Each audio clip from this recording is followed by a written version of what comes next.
బాగుంది. First song, second song, third song అదిరిపోయింది. బాగా ఉందా అట్లా 4 పాటలు 4 మంచిగా తీర్చిదిద్దడం జరిగింది.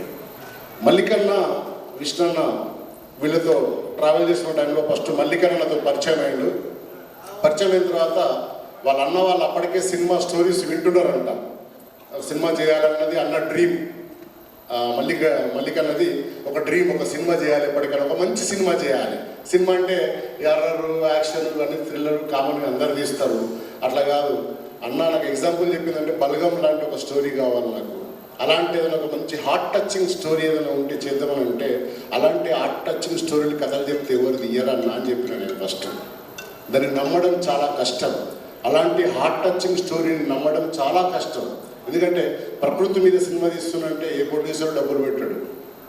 కానీ ఆ ప్రకృతిలో కూడా నేను కమర్షియాలిటీ చూపిస్తాను. అంటే కమర్షియాలిటీ అంటే నేను కమర్షియాలిటీ కాదు, జనాల్ని ఎంటర్టైన్ చేస్తా. కమర్షియల్గా జనాల్ని కంపల్సరీ రంజింపజేస్తా.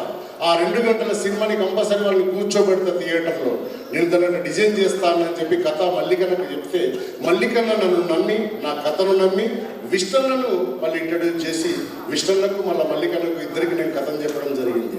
ఆ ఇద్దరు కథ విన్న తర్వాత వెంటనే అద్భుతంగా ఉంది ఈ కథ, ఖచ్చితంగా మనం చేస్తున్నామని చెప్పి వెరీ ఇమ్మీడియట్లీ 1 monthలో సినిమా స్టార్ట్ అయిపోయిందండి. మీరు వనజీవి రామయ్య ముననే స్వర్గస్థులయ్యారు వారు. ఒక మనిషి 1,000,000 మొక్కలు నాటడమ్మా, how is possible? How is possible? ఇంత బిజీ లైఫ్లో మనిషి నేను నాది అనే స్వార్థంలో బతుకుతున్నటువంటి ఈ కాలంలో ఒక మనిషి 1,000,000 మొక్కలు నాటిండ. అది నాకు ఆశ్చర్యాన్ని గురి చేసింది. దాని తర్వాత దూసర్లపూడి సత్యనారాయణ అని చెప్పి సూర్యాపేటలో ఒక విలేజ్లో, మారుమూల విలేజ్లో ఒక గవర్నమెంట్ ఎంప్లాయీ తన సొంత 70 ఎకరాల ల్యాండ్ని చెట్లకు పెట్టి అడవిగా మలిచేసాడు. దాన్ని మీరు యూట్యూబ్లో కొడితే వస్తుంది. సో ఇప్పుడు ఒక గజం ఉంటే ఎంత గమ్మదమని చూస్తారు, దాన్ని ఎట్లా బిజినెస్ చేద్దామని చూస్తారు.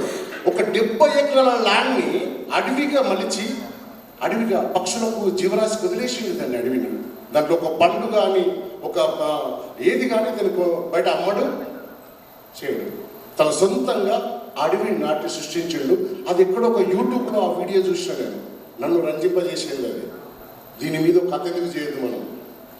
ఈ ప్రకృతి యొక్క గొప్పదనాన్ని చెప్పే సినిమాలు ఖచ్చితంగా, ఇలాంటి సినిమాల్ని మనం ఆదరించాలి, ఖచ్చితంగా ఆదరించాలి. ఆదరిస్తారు మనకు తెలుసు. అంటే కొంతమంది ఏముంటుందంటే ఇలాంటి సినిమా చూస్తే ఎవడు చూస్తారో అనిపిస్తుంది, ఎవడు చూస్తారో అనిపిస్తుంది.